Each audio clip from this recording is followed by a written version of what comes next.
Dans tous les règlements, dans le fonctionnement de l'armée, dans le fonctionnement de l'interprétation, c'est pour ça même que les éléments s'entraînent à ça. Si t'es pas privé, il ne pas s'entraîner à ça. Vous parlez sans test, moi ça m'emmerde. Je ne suis pas juriste, d'accord. Moi je travaille sur la conception. Donc je dis, c'est qu'on fait dans la conception. Tu veux le texte, va le chercher, tu es journaliste. Merci. Déjà, il faut recentrer. D'abord, le sujet, c'est présidentiel 2025, sortie du procureur de la République. La liberté de la presse est-elle menacée? Tout à fait, c'est ça. Liberté d'expression. Liberté d'expression. Liberté d'expression est-elle menacée? Il faut partir du principe que la liberté d'expression fait partie des libertés fondamentales de l'homme. C'est des libertés qui sont associées, des droits qui sont associés à l'être humain, parce qu'il est être humain. Et ces libertés fondamentales, notamment la liberté d'expression, ont été proclamées depuis le XVIIIe siècle avec comment on appelle ça, la Déclaration française des droits de l'homme et du citoyen de 1789, ensuite la Déclaration universelle des droits de l'homme de l'ONU de 1948. Et cette liberté a été consacrée maintenant au plan international par des pactes, notamment le pacte international sur les droits civils et politiques, la Charte africaine des droits de l'homme, et au plan national par la Constitution, notamment l'article 19. Je voudrais, si vous permettez, dire l'article 19 du pacte international sur les droits civiques et politiques de 1966, qui dit ceci: nul ne peut être inquiété pour ses opinions. Nul ne peut être inquiété pour ses opinions. Toute personne a droit à la liberté d'expression. Ce droit comprend la liberté de rechercher, de recevoir et de reprendre des informations, des idées de toute espèce, sans considération des frontières, sous une forme orale, écrite, imprimée ou artistique, ou par tout autre moyen de son choix. L'exercice des libertés prévues au paragraphe 2 du présent article comporte des devoirs spéciaux et des responsabilités spéciales.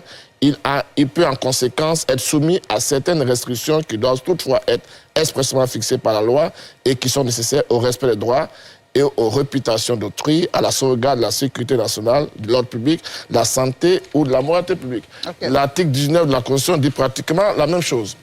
Alors, l'article 19 dit ceci: la liberté de pensée, de liberté d'expression, notamment la liberté de conscience, d'opinion philosophique et de conviction de culte sont garanties à tous. Chacun a le droit d'exprimer et de diffuser librement ses idées. Ces libertés s'exercent sous réserve du principe de la loi, des droits d'autrui, de la sécurité nationale et de l'ordre public. Donc, c'est des principes qui ont été proclamés, consacrés, et ces principes-là permettent à tout individu, à tout citoyen, d'exprimer ses opinions, d'exprimer ses pensées, de critiquer même des décisions, de critiquer l'action gouvernementale, aussi longtemps qu'il reste dans le cadre de la loi. Alors, quand nous prenons la sortie du procureur de la République, nous comprenons que c'est un ras-le-bol à toutes ces dérives que nous remarquons sur les réseaux sociaux. Nous assistons à beaucoup d'injures, à beaucoup de diffamations, à beaucoup d'insultes grossières les unes que les autres. Mais en même temps, il faut faire très attention, puisque nous sommes dans un domaine très restrictif qui est le droit pénal. Et le droit pénal est consacré par des principes.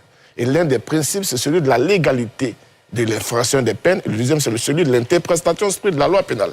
Alors, quand le procureur dit que celui qui a une page sur laquelle on fait un commentaire peut être poursuivi en tant que complice, il y a un problème. À quel niveau? À quel niveau? Parce que la complicité est régie par la loi pénale. Et M. Chérif l'a dit tout à l'heure, pour être complice, il faut plusieurs éléments. Je vais laisser passer l'infraction principale, je vais laisser passer l'acte matériel, et bien je vais insister sur l'élément moral. L'élément moral, c'est d'abord l'intention de s'associer au crime, ou bien la connaissance de ce que l'acte est un crime ou bien un délit. Alors quelqu'un qui a une page et puis une autre personne vient faire un commentaire désobligeant, un commentaire frauduleux, un commentaire injurieux, est-ce qu'on peut dire qu'il est réellement complice s'il n'avait pas l'intention de s'associer à ces propos?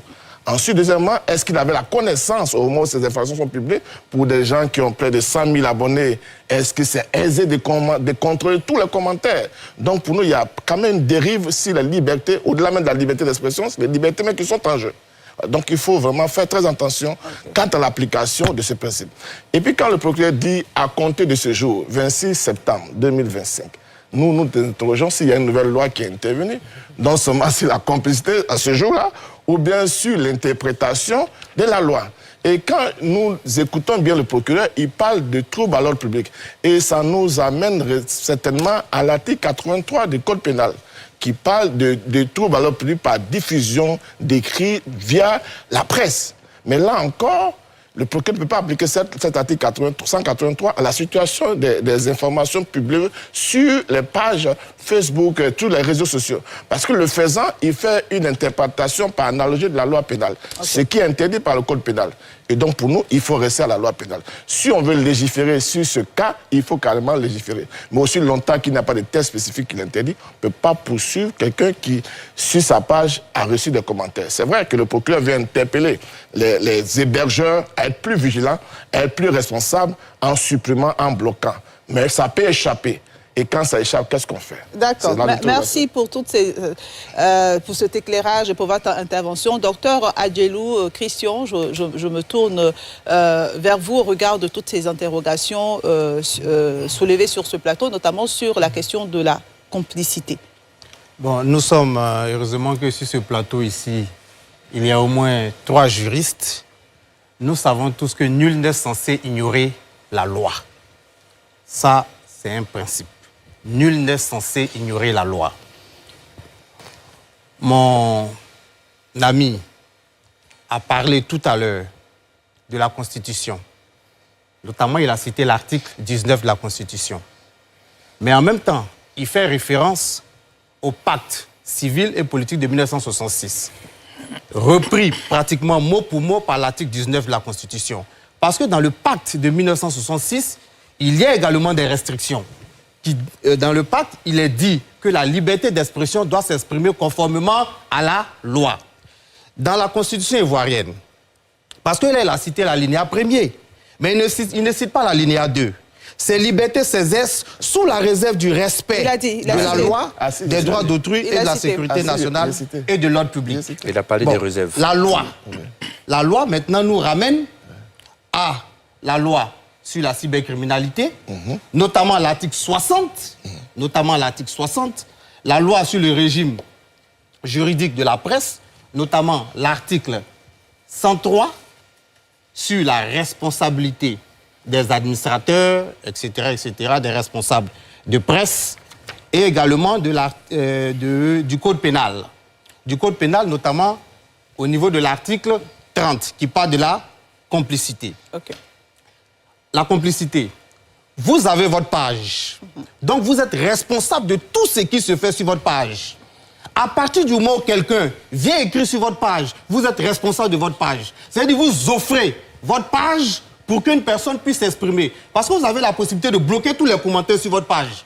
Vous avez cette possibilité-là. Facebook offre ces fonctions-là. Donc, vous avez la possibilité de bloquer. À partir du moment où vous ne bloquez pas ces fonctions-là et que quelqu'un vient s'exprimer sur votre page, vous êtes responsable parce que vous lui offrez un cadre dont vous êtes complice. Quel texte de loi le dit, justement, pour nous permettre de comprendre? C'est l'article 30. Je suis responsable, mais est-ce que je suis complice? Oui, c'est l'article 30. On nous dit, au regard de l'article 30 du Code pénal, un complice d'un crime ou délit, celui qui s'en prend une part directe à sa réalisation, en connaissance de cause, procure tout moyen. Vous offrez votre page.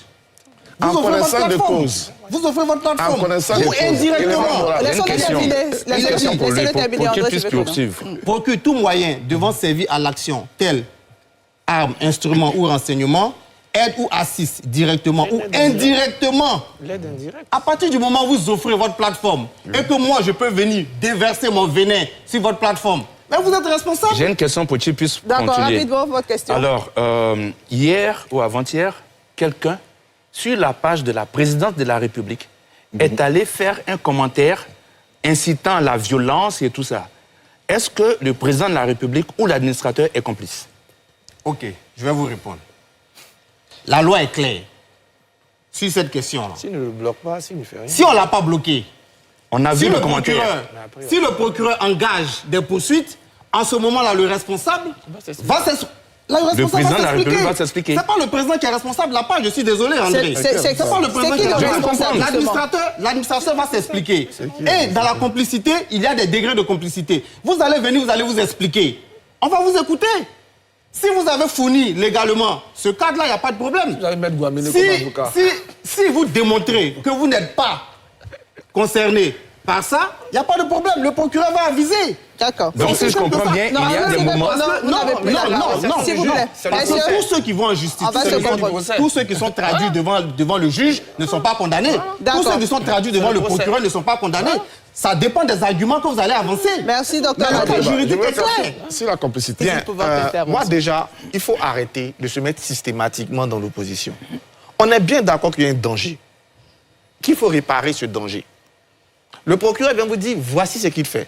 Après, comme je l'ai dit, maître, vous êtes des avocats, vous pourrez discuter, mais il va vous envoyer au procès. Lui, il va vous envoyer au procès.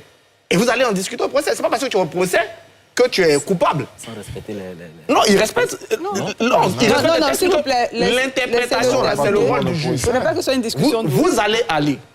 Donc, si toi, tu estimes que tu n'es pas complice avec ce qu'il dit, tu continues. Il n'y a pas de problème, continue. Voilà, lui, il est procureur. Le jour où il va estimer que la complicité est atteinte, vous allez aller en procès et Maître Ouaga seront là pour nous montrer que vous n'êtes pas complice. Et si le juge estime que vous n'êtes pas complice, il va vous libérer. Mais moi, j'estime... Et si je n'ai pas les moyens de me payer un avocat? Un avocat, justement. Donc, tu prends pas de risque. Parce qu'il a dit clairement qu'à partir d'aujourd'hui... Non, tu prends pas de risque. À partir d'aujourd'hui, ce que tu dois retenir, moi, je vais dire aux Ivoiriens l'essentiel. Quand il y a plus de 27 000 abonnés sur ta page, tu dois contrôler tout ce qu'on écrit. Maintenant, tu peux, comme shérif, dire que je n'ai pas vu, tu peux écouter Maître Guamene. C'est ton droit. Et puis, tu vas aller en procès. Maintenant, si tu n'as pas d'avocat, ça c'est... Mais ce que tu dois retenir de hier, c'est que quand il y a plus de 27 000 abonnés, et quand tu parles de l'esprit de la loi, l'esprit de la loi, il est copié sur l'idée du directeur de publication. C'est pour ça que certains journalistes ont dit, attention, ce qu'on reproche au directeur de publication, c'est ce qu'en fait, on vient dans l'esprit, je parle de l'esprit. Dans l'esprit, je dis bien l'esprit, puisque j'ai suivi ça. Moi, quand je suis arrivé à 25K d'abonnés, j'ai appelé celui qui s'occupe de la page, attention, on a franchi les 25K. On devient comme un truc de presse. Pour ce que j'ai compris. Peut-être que j'ai mal compris, mais c'est ça. Donc moi, je vais inviter tous ceux qui ont plus de 25 000 abonnés de ne pas prendre de risques inutiles, de mettre en place les mécanismes de modération. Il y a même des mécanismes systématiques. Je les encourage à le faire. Parce que nous sommes dans une période sensible où la facilité d'utiliser la guerre informationnelle, la facilité d'utiliser votre page comme un outil de désinformation, même si vous n'y participez pas, peut vous rendre complice. En tout cas, par rapport à ce que le procureur a dit. Après, il va vous envoyer un procès, il y aura un procès. C'est ça la beauté de la justice. Il peut y avoir 2 procès. Ça veut dire que vous pouvez perdre et puis vous allez aller en appel. Donc, ce n'est pas un problème si vous estimez que ce n'est pas un problème. D'accord. J'ai fait 2,40. Donc, par rapport à la... D'accord. Merci, M. Bonga.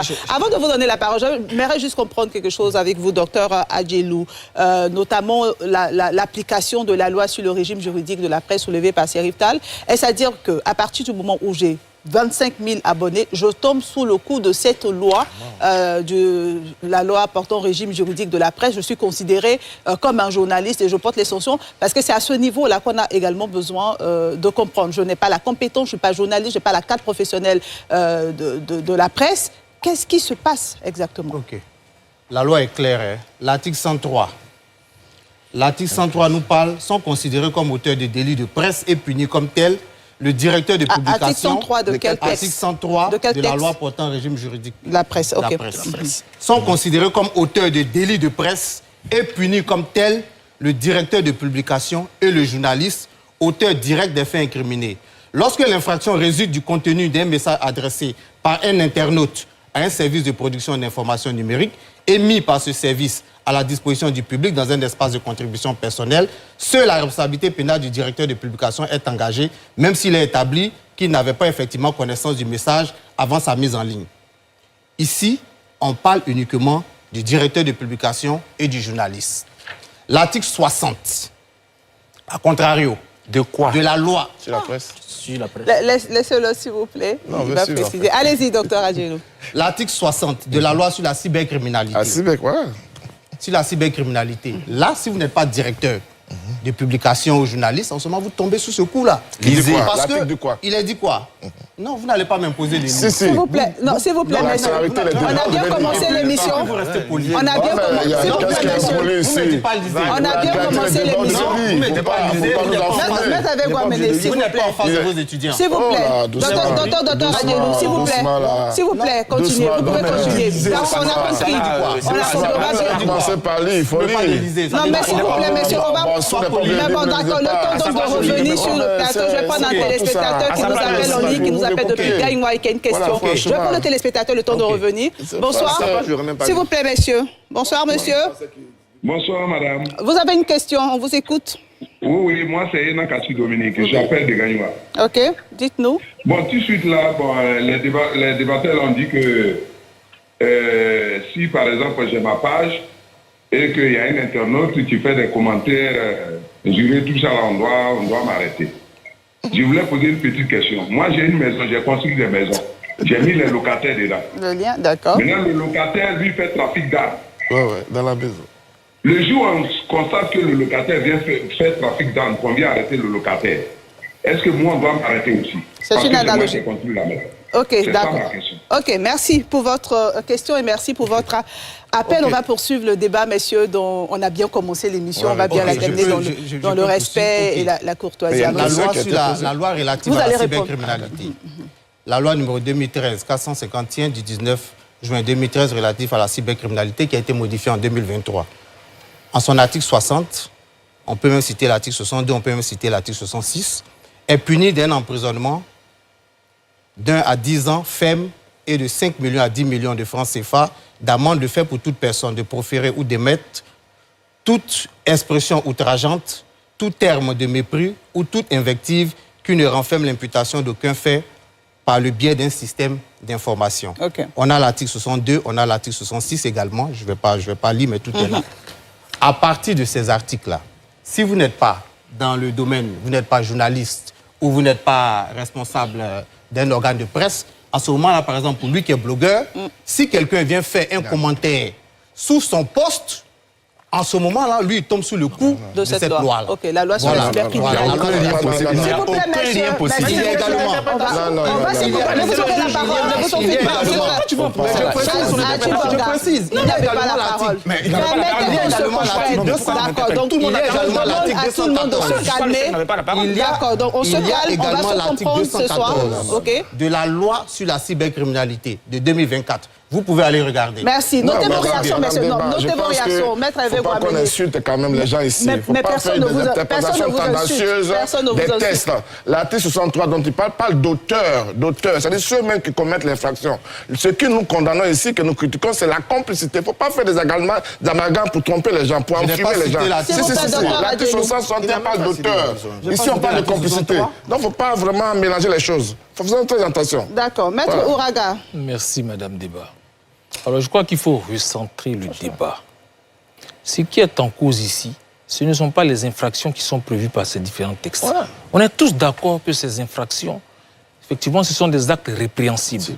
Et ceux qui se rendent coupables de ces infractions doivent être condamnés, poursuivis et condamnés. On est bien d'accord dessus. Mais la question ici, c'est est-ce que le procureur peut poursuivre le titulaire de cette page sur la base de la complicité? Parce que la complicité obéit à des règles. Est-ce que celui qui a créé une page, c'est pour créer un espace pour que les gens viennent insulter, pour que les gens viennent tenir des propos xénophobes? Non. Si on me convainc que celui qui crée une page, c'est pour que les gens viennent tenir des propos haineux, xénophobes, tout ça, là, il n'y a pas de problème. Je peux comprendre à partir de ce moment qu'il est complice. Mais ce n'est pas le cas. Ce n'est pas parce qu'on vient ici, Madame Débat, on a une émission et que quelqu'un se met à proférer des injures, tenir des propos xénophobes, que Mme Débat ou NCI est responsable. Mais c'est ce que la loi dit. Mais justement, si elle en a connaissance et qu'elle n'arrête pas. La question qui est posée ici, c'est est-ce qu'on en a connaissance? Parce que le procureur, lui, c'est le poursuite systématique. Tout à l'heure, l'interprétation de mon co-débatteur était de dire qu'on ait connaissance ou pas, on peut être susceptible de poursuite. Ce n'est pas vrai. Est-ce que les conditions sont réunies? Mais Madame Débat, on va aller au-delà. Moi, je veux bien aller au-delà. Pour nous, les conditions de la complicité ne sont pas réunies, donc le procureur ne devrait pas poursuivre sur cette base. Mais il dit, on va à une vitesse supérieure maintenant. Moi, je me suis posé la question, pourquoi est-ce que c'est maintenant en période électorale qu'on va à une vitesse supérieure? C'est évident. J'arrive. Pourquoi est-ce que c'est maintenant? Parce que la conséquence de tout ça, c'est quoi? Je fais le lien entre le défaut de base légale de cette infraction nouvellement créée par le procureur. Je fais le lien donc entre cette infraction-là qu'il crée, la situation de la complicité, et la période électorale. La conséquence aujourd'hui, c'est quoi? C'est que les administrateurs de ces pages, et ces pages qui sont un espace d'expression, parce qu'en dehors de ceux qui insultent, qui tiennent des propos haineux et xénophobes, c'est également un espace d'expression. Il y a des Ivoiriens qui effectivement viennent parler, viennent s'exprimer. Mais le risque, c'est que pour ces administrateurs-là ferment les pages. Et là, à partir de ce moment, qu'est-ce que c'est? Nous sommes en train de museler le débat public, à ce stade. Messieurs, nous avons un timing. J'ai encore quelques secondes. Okay. Mais je sais pas ce que je disais. Et moi, ce qui me gêne encore plus, Madame Débat, c'est cette tendance que nous avons depuis un moment ici en Côte d'Ivoire à justifier des actes qui ne sont pas forcément légaux ou à engager des actions qui ne se font pas sur la base de la loi. Je poursuis, s'il vous plaît, laissez-moi terminer. Les secondes sont ça va aller un peu plus loin. Mais on a pris le cas des cagoules, ici. Moi, j'ai été écœuré d'entendre que chaque unité d'intervention, chaque unité a son mode d'intervention. C'est prévu par la loi. Ce n'est pas prévu. C'est interdit. Ce n'est pas... Voilà, vous voyez. Non, mais ce n'est pas parce que... Ce n'est pas parce qu'un acte n'est pas interdit qu'il est autorisé. Non, la loi pénale est d'interprétation stricte. Elle est d'application restrictive. Docteur Adjelou, ça je vous le dis. La loi pénale, je le répète, est d'interprétation stricte. Ça veut dire quoi? Si ce n'est pas permis, on ne le fait pas. La loi dit quoi? Ici en Côte d'Ivoire, en ce qui concerne par exemple les cagoules et autres, la tenue. Mais laissez-le parler. Il y a que les forces de l'ordre ont des tenues. Certaines, par exemple les OPJ, sont dispensées de porter des tenues. Ils peuvent être en civil. Tout ce qu'on leur permet, c'est l'anonymat. Ils peuvent se faire appeler par un sobriquet et non de porter une cagoule. Ce qui fait quoi? Ce qui fait de la cagoule finalement un élément d'identification. On a évoqué quoi? On a évoqué cette pratique qui se fait dans les pays développés et autres. Madame Débat, les pays développés dans lesquels cette pratique a cours, cette pratique est réglementée. D'accord, merci. Merci, Maître Ouraga.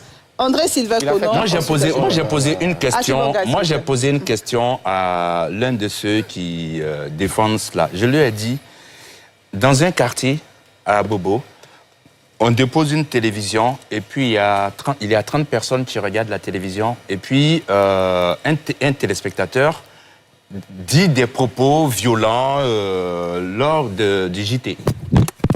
Est-ce que le procureur poursuit cette personne? Non. Et c'est la même chose concernant les commentaires des internautes sur les pages. Voyez-vous, jusqu'à présent, moi j'ai suivi un peu de loin la conférence de presse du procureur. Jusqu'à présent, on sait tous les articles possibles, mais on ne voit aucun article qui renvoie clairement au fait qu'une personne est complice dès lors qu'on publie quelque chose sur sa page. Il n'y en a pas. Et je pense que le procureur, il n'y en a pas. Je le dis très fermement, il n'y en a pas. Merci André Sylvain Kono. Arthur Bonga. Non, la complicité existe bel et bien. La complicité n'est pas d'aide indirecte. Si ma page est utilisée pour lancer... Quel article? Monsieur, vous avez parlé... André Sylvain Kono, s'il vous plaît. Il faut dans les débats. Quel article? Il faut qu'on s'écoute. Monsieur, s'il vous plaît, ne parlez pas tout ça à la fois. Dans la publicité. Non, messieurs, on va s'écouter. La loi, c'est lui-même qui a lu. Moi, je suis pas juriste. S'il vous plaît, allez-y. Écoutons-nous, s'il vous plaît. C'est là que j'ai noté pour qu'on se comprenne et pour que les téléspectateurs nous comprennent. Voilà. Calmons-nous, écoutons-nous, s'il vous plaît. Non, mais M. André doit arrêter. Je dis que je n'ai pas lu. Lui, il a lu les lois ici. Ok, allez-y. Il y a une aide indirecte. Si tu prends ma page pour dire quelque chose, je t'aide indirectement. C'est une aide, puisque je t'ai permis de faire. C'est une aide indirecte. Et puis, deuxième chose, il faut qu'on arrête. Chacun a son interprétation. Sur le principe de la justice, et on a deux avocats.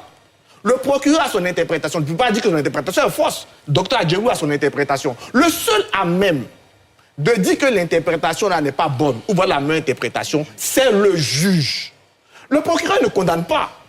Le procureur dit, si tu as mis ça, qu'on a dit, moi je vais te poursuivre, il va te poursuivre. Il ne faut pas t'amuser, hein, il va te poursuivre. Et il y aura procès. Maintenant le juge, il va t'entendre. Si tu as pu démontrer au juge que tu ne savais pas, bon, il va te libérer.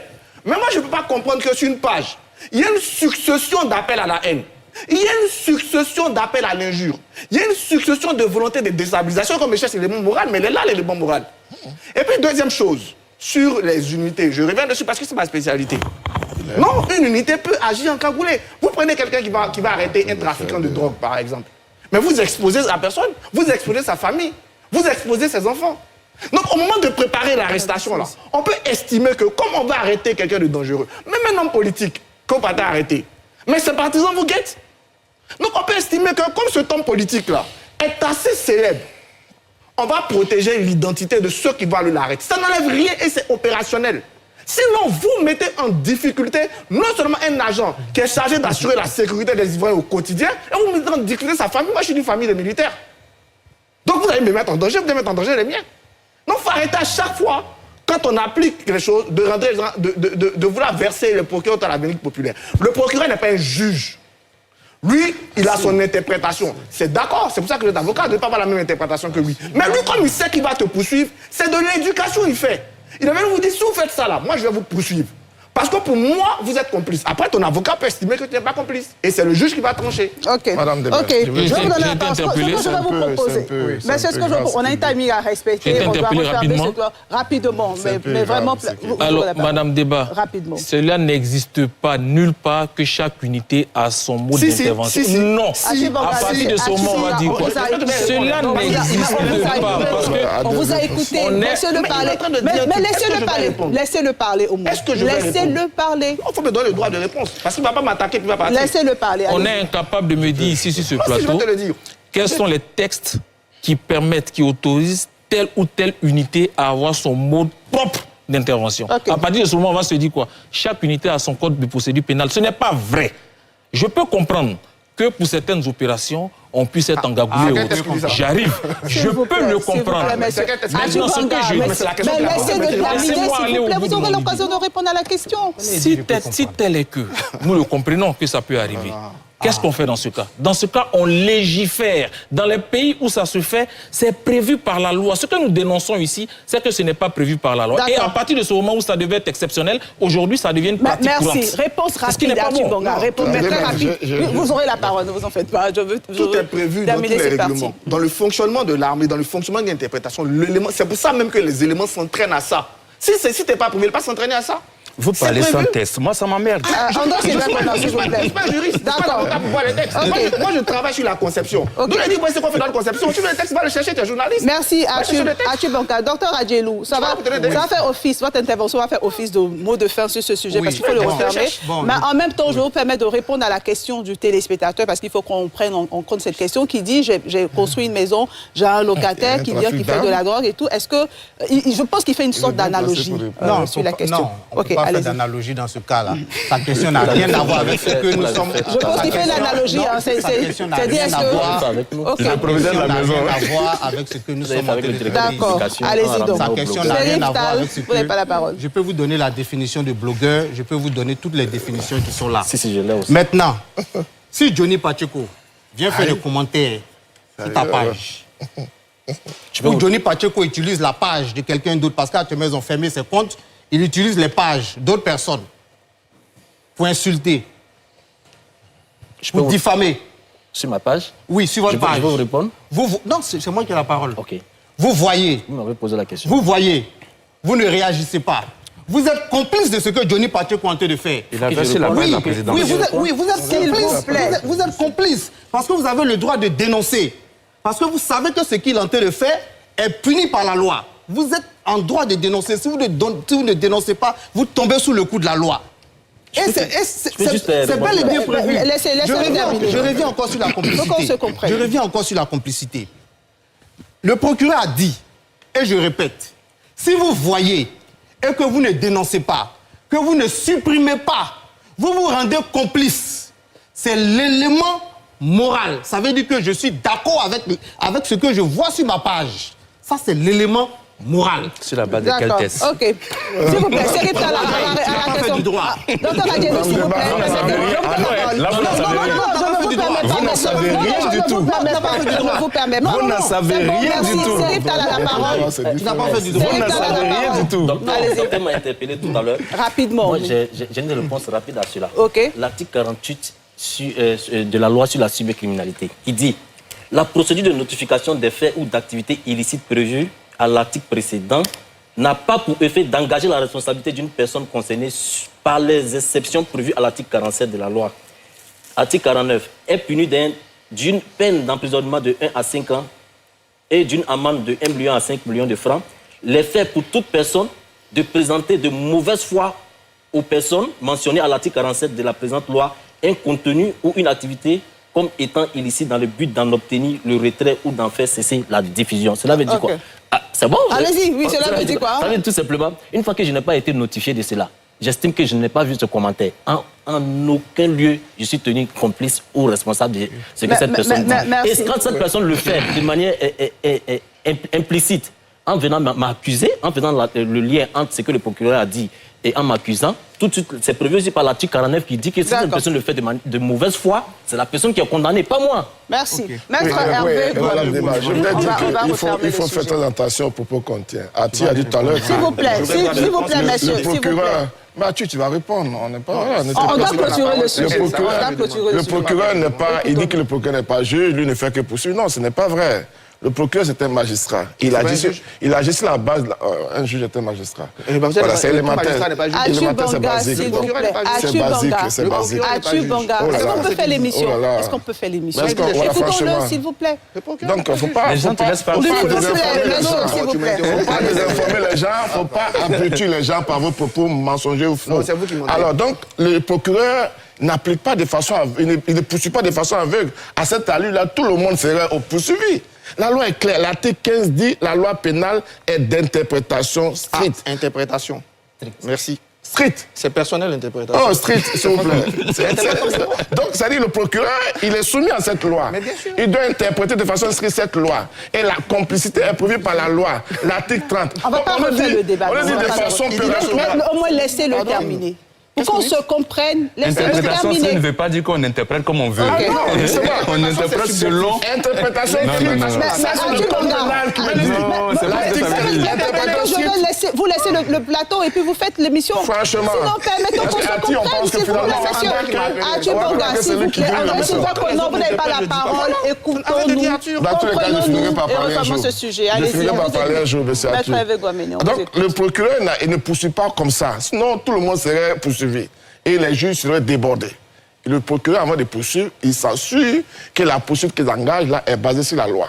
Et cette loi-là, il doit l'appliquer de façon stricte. C'est-à-dire qu'il doit appliquer des faits qui existent. Alors, quand on parle de la complicité c'est prévu par l'article 30. C'est des faits précis. On ne poursuit pas pour complicité, pour poursuivre pour complicité. Alors, quand on dit non, si vous n'avez pas vu, ça veut dire que vous êtes complice de l'élément moral. Ce n'est pas vrai en droit. C'est une hérésie juridique. Mais si tu n'as pas vu, voilà. Donc, ce n'est pas vrai de dire la complicité, il y a un élément intentionnel de s'associer à l'infraction. D'accord, ok. On va faire une courte pause et on va refermer ce sujet. Sinon, on va reprendre le débat au début et ça ne sera pas bénéfique. Et puis, on n'a même pas répondu à la question.